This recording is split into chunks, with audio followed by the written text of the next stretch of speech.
제18장 한 초목. 내가 그들을 위해 유명한 한 초목을 일으키리니 그들이 다시는 그 땅에서 배고픔으로 소멸되지 않을 것이요. 에스겔 34장 29절. 밀레니엄 시대에도 농부들이 곡식을 재배하고 목장주들은 가축을 키우며 살면서 그들은 더 이상 토양이나 해충들과 싸우지 않고도 농사할 수 있을 것이니 이 얼마나 놀라운 일이겠는가. 다시 한번 여기서 우리가 밀레니엄의 삶에 대해서 무언가 흐릿하게 알고 있었던 것은 먹을 음식을 생산할 필요성에 대해서 생각조차 하지 않고 있었다는 것이다. 밀레니엄에 대해서 우리는 지금까지 무언가 하늘에 둥둥 떠 있듯이 영적으로만 생각한 나머지 먹는 일, 집 짓는 일이나 운송수단같이 실질적으로 기본적인 일 같은 데는 별로 생각을 하지 못한 감이 있다. 그러나 밀레니엄에 관한 성경을 보면 이러한 일들이 서서히 현실로 다가오면서 밝혀질 것이라 말씀하고 있는 것이다. 바울은 우리가 점차적으로 하나님의 계획을 이해하게 될 것이라 말씀하고 있다. 지금은 우리가 유리를 통해 희미하게 보나 그때에는 얼굴과 얼굴을 마주 볼 것이요. 지금은 내가 부분적으로 아나 그때에는 내가 알려진 것처럼 알게 되리라. 고린도전서 13장 12절. 하나님께서는 그 흐릿한 유리를 통해 자세히 들여다보면서 우리가 보는 영광으로부터 힘을 얻기를 원하시는 것이다. 오해가 없기를 바라는데 밀레니엄의 때에 우리는 망치 소리, 톱을 켜는 소리뿐만 아니라 밭을 경작하는 사람들이 내는 농기구의 소음 소리를 듣게 될 것이다. 그들은 집들을 지어 그곳에 거주하며 또 그들은 포도원을 만들어서 그 열매를 먹을 것이라. 자기가 지은 곳에 다른 사람이 살지 아니할 것이며 그들이 헛되이 수고하지 아니할 것이요. 이사야 65장 21절로 23절. 에스겔의 예언의 펜이 우리에게 말씀하고 있는 것이 있는데 이는 우리가 집들을 짓고 포도원을 만들 것이며 그들은 확신을 가지고 거할 것이다. 여러분은 밀레니엄의 엄청난 건물들로 점철된 선 녹색의 초장들을 볼 수 있는가? 또한 밀레니엄의 꽃들과 과일 그리고 곡식들로 터질 듯이 우거진 들판들도 보이는가? 새들과 장난치는 짐승떼들 그리고 흡족한 미소를 머금은 사람들은 어떠한가? 사자 길들이는 사람.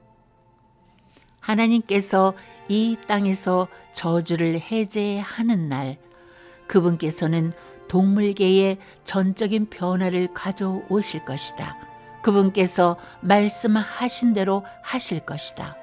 내가 그들과 화평의 언약을 세우고 악한 짐승들을 그 땅에서 그치게 하리라. 그래야 하면 그들이 광야에서 안전하게 거하며 수림 가운데서 잠자리라. 에스겔 34장 25절. 하나님께서는 호세아 선지자를 통하여 다시 한번 이것에 대해 말씀하셨다. 그 날에는 내가 그들을 위하여 들의 짐승들과 공중의 새들과 땅에 기는 것들과 언약을 세우며 또 활과 칼을 꺾어 땅에서 전쟁을 없게 하고 그들로 평안하게 눕게 하리라. 호세아 2장 18절. 그분께서는 야생 동물들과 몸소 언약을 맺으실 것이며 그들은 현재 위험한 상태에서 돌이켜져서 원래 그들이 창조되었을 때의 모습으로 변화될 것이다. 그들은 밀레니엄의 다른 창조물들과 조화를 이루기 위하여 어떤 면으로 거듭나게 될 것이다.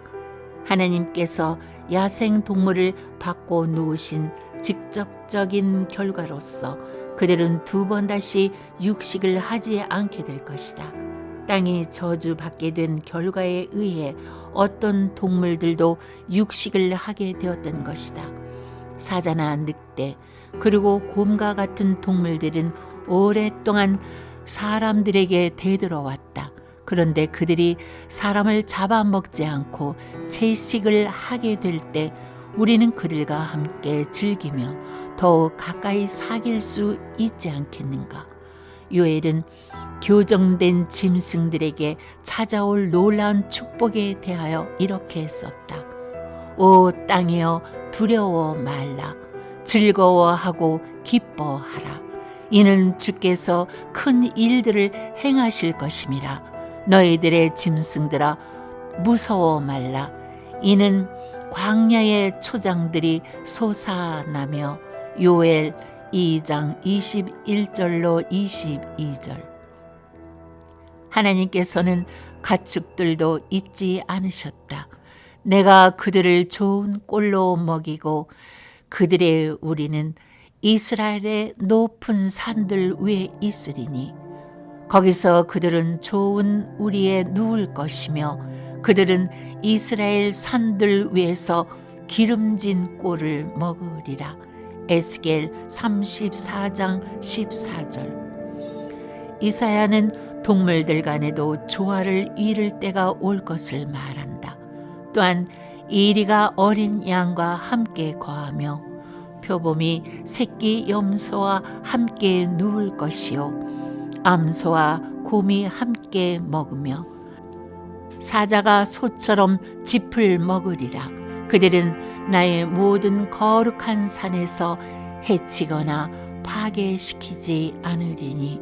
이사야 11장 6절로 7절 9절. 모든 새들과 동물들과 우리가 서로 알고 친하게 지내게 된다니 재미있는 일이 될 것이다. 사람의 마음 깊숙한 곳에는 그들과 친해지고 싶은 마음이 있다. 그래서 동물원에 가는 일이 그렇게 재미로운 것이다. 새나 다람쥐와 친해보려고 어르는 일은 특별한 스릴감을 주는데 창받침 위에 빵 조각을 놓아두고 아주 작은 참새 한 마리를 꼬이는 일조차도 쾌감을 주곤 한다. 이렇게 마음 깊음 속에서 나오는 충동감은 에덴 동산으로부터 유래한 것은 아닐까? 아담은 동물들과 함께 살았으며 그들과 친하게 지냄으로부터 오는 기쁨을 만끽했던 것이다. 그는 그들과 아주 가까이 알고 지냈기 때문에 주님께서는 그를 믿고 그들 각자 동물의 이름을 지어주도록 하셨던 것이다. 그렇게 한 일은 깊은 의미를 함축하고 있는 것이다. 사람과 동물 간의 관계가 회복되는 일은 밀레니엄의 삶에 있어 아주 밝은 면을 제공하게 될 것이다. 여러분도 아시다시피 내 생각에는 우리가 알지 못하는 한 선지자가 계속해서 사역을 해온 것이 아닌가 한다.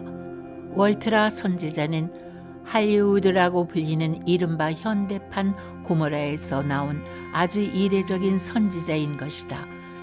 여러분은 월트 디즈니 만화 영화에서 작은 동물들이 캠프파이어 주위에 모여 앉아 손을 흔들며 손뼉을 치는가 하면 꼬리를 흔들며 노래하는 놀란 광경을 기억하는가? 그러한 만화 영화들은 아주 예언적이었던 것 같다. 우리는 밀레니엄에 가면 그러한 광경을 실제로 보게 될 것이다. 동물들은 우리가 노래하며 주님을 찬양할 때 우리와 함께 하기까지 할 것이다. 여러분은 그 소리를 들을 수 있겠는가? 호흡이 있는 모든 것들로 주를 찬양케 하라. 시편 150편 6절. 사람들, 동물들, 나무들, 작은 언덕들, 그리고 꽃들까지도 함께 찬양하게 될 것이다. 와, 엄청난 합창이 아닌가? 밀레니엄 때에 우리와 친해진 하마가 우리의 무릎에 앉으려 한다면 어떻게 할 것인가? 귀뚜라미들의 주님, 그렇다면 벌레들은 어떻게 되는가? 모기, 말벌, 벌, 거미, 파리 같은 것들로부터 풍겨져 나오는 고약한 냄새나는 곳에서 공해 없는 완벽한 환경을 기대하기는 여전히 어렵지 않겠는가? 곤충 세계에 대해서 특별히 언급된 예언은 없을지 몰라도 주님께서 방울뱀도 길들이실 것인데 윙윙거리며 날아다니는 하루살이들 때문에 걱정할 필요가 없다고 생각한다. 에덴 같은 삶을 약속하셨을 때에는 벌레 문제 같은 것은 제거된 것이나 다름없는 것이다. 내가 상상하기로는 그것들도 자연 속에서 그들 나름대로의 기능을 발휘하며 여전히 우리 주위에 존재하게 될 것이다. 그러나 벌레들이 우리를 물지는 않을 것이다. 기어들고 날아드는 해충 때가 없는 저녁에 호숫가에서 우리는 피크닉을 즐길 수 있을 것이다. 사실 내가 또 믿기로는 곤충 세계도 우리들과 함께 하나님을 찬양하게 될 것이다. 몇 년 전인가 페프는 앞으로 다가올 유쾌한 하모니를 미리 맛보았다. 페프는 눈을 크게 뜨고 일어난 일을 우리에게 말해 주었다. 저는 뇌십일에서 녹음할 일이 있어서 며칠 동안 부모님과 함께 머물고 있었죠. 어느 날 초저녁 때에 제가 혼자 밖에 나가 어머니의 포치를 돌면서 노래하고 있었답니다. 거기에서 노래를 시작한 지 5분인가 10분쯤 지났을 때 아주 신기한 방법으로 주님의 임재가 내려왔습니다. 제가 경배 가운데 몰입하게 되었을 때 목청을 올릴 대로 올려서 찬양의 노래를 부르고 있었습니다. 갑자기 저는 무언가 새로운 소리들이 울려 퍼져 들려오는 것을 알게 되었습니다. 엄청난 귀뚜라미 떼들이 저와 함께 찬양을 하고 있었던 것입니다. 저는 너무 놀란 나머지 노래 중간에 뚝 멈추게 되었는데 여러분 무슨 일이 일어났는지 알아맞혀 보세요. 귀뚜라미들도 동시에 멈추는 것이었어요. 조금 머뭇거리다가 다시 노래를 시작하게 되었는데 또다시 그 귀뚜라미 합창단은 즉시 제가 하는 찬양에 합세하였답니다. 훌륭한 지구, 깊은 흥분을 자아내게 하는 그 무엇인가 있는데 그것은 익은 곡식으로 가득 찬 장엄한 들판들과 과일이 주렁주렁 열려있는 과수원들을 보게 되는 것이다. 여러분은 홀랜드에서 몇 에이커에 이르는 넓은 땅에 튤립 꽃들로 만발한 것을 본 일이 있는가? 남태평양의 울창한 나뭇잎들이 폭발이라도 할 듯이 우거진 모습 또한 기가 막힐 정도인 것이다. 야생 코코넛, 바나나 그리고 파파야는 밀레니엄을 미리 맛보게 하는 듯하다. 때로는 이런 생각이 들기도 하는데 하나님께서 이렇게 손상되지 않는 섬들을 그곳에 놓아두시고 우리들에게 푸르른 영원함이 과연 어떤 것인가 힌트를 주시는 것이 아닌가 싶다. 그러나 농학자들의 말로는 그들은 앞으로 점점 더 이 지구가 살고 있는 사람들에게 식량을 공급하지 못하게 될 것을 염려하고 있다. 우리에게는 가뭄, 역병, 그리고 과잉 인구로 인해 일어나는 기근에 대한 소식이 날로 증가하고 있다. 그러니 일부 사람들이 이상하게 여기는 것이 10분 이해가 가는데 어떻게 이 세계가 막대한 밀레니엄의 인구를 먹일 수 있겠는가? 그 인구 속에는 모든 세대로부터 나온 성도들과 수백만의 영화롭게 되지 못한 사람들도 포함될 것이다. 맞는 말이다.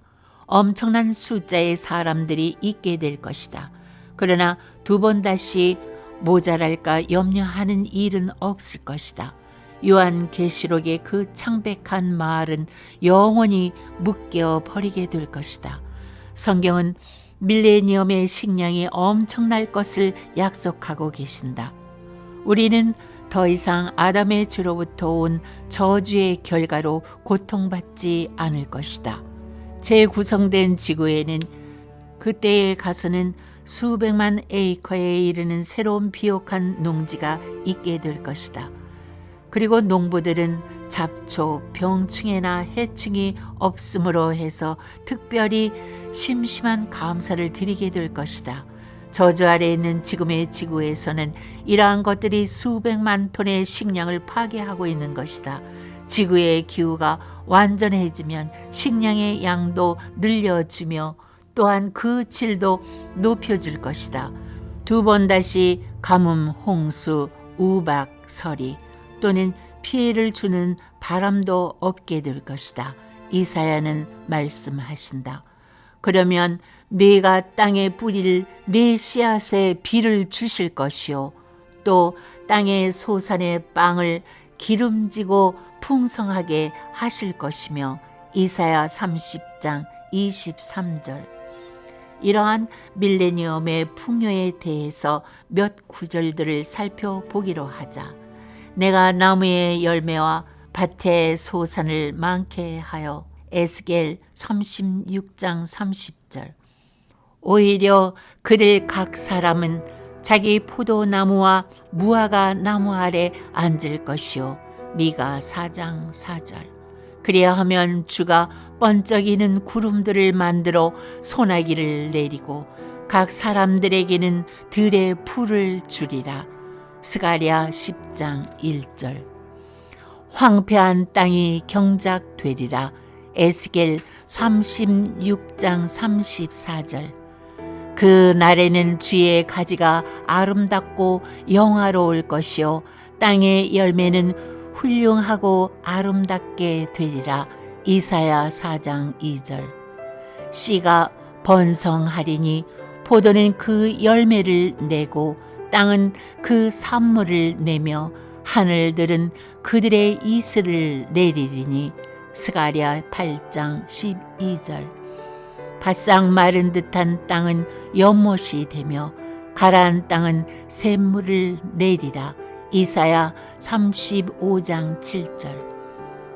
전에 없이 아름답고 더 따스한 땅이 기름질 뿐만 아니라 더 이상 계절에 따른 추수기 사이에 공백이 없게 될 것이다. 보라, 그 날들이 이르리니 밭가는 자가 추수꾼을 앞서며 포도를 밟는 자가 씨 뿌리는 자를 앞서리라. 산들은 단 포도주를 떨어뜨릴 것이요. 아모스 9장 13절. 오늘날이라도 수경법 농사 기술을 활용하면 10에이커의 땅에서 재래식으로 하는 것보다 가로 40, 세로 180피트의 소규모 농지에서 더 많은 곡식을 재배할 수 있다. 이렇게 이상적인 농사법을 사용해서 이미 놀랍게도 100파운드 나가는 수박이나 8피트가 되는 토마토 나무에 1파운드 반이나 되는 열매를 맺히게 하고 있는 것이다. 그리고 밀레니엄의 농부들에게는 이러한 것들이 보통의 일로 될 것이다. 하나님께서 에스겔을 통하여 하신 신비롭고 신나는 약속은 무엇인가? 내가 그들을 위하여 유명한 한 초목을 일으키리니 그들이 다시는 그 땅에서 배고픔으로 소멸되지 아니할 것이요. 에스겔 34장 29절. 어떤 성경학자들은 이 초목을 예수님으로 해석하는 바 이사야 53장 2절에 나오는 연약한 싹 같고 마른 땅에서 나온 뿌리 같다는 말씀을 근거로 한다. 그러나 문자 그대로 받아들여서 우리는 이렇게 물을 수 있지 않겠는가? 하나님께서 밀레니엄을 위하여 한 놀라운 수목을 만들어 내실 수 있지 않을까? 그 나무는 딸기, 바나나, 망고, 그리고 오렌지를 골고루 섞은 맛을 낼 수도 있지 않을까? 잘 모르겠지만 그래도 나는 이것은 알고 있다. 하나님께서 자기를 사랑하는 자들을 위하여 예배하신 것들은 인간의 마음속에 들어온 적도 없었느니라. 고린도전서 2장 9절. 여러분이 확신할 수 있는 것이 있다면 하나님께서 우리를 위하여 예배하고 계신 것들은 무엇이나 정교하고 감미롭고 그리고 엄청난 것들일 것이다.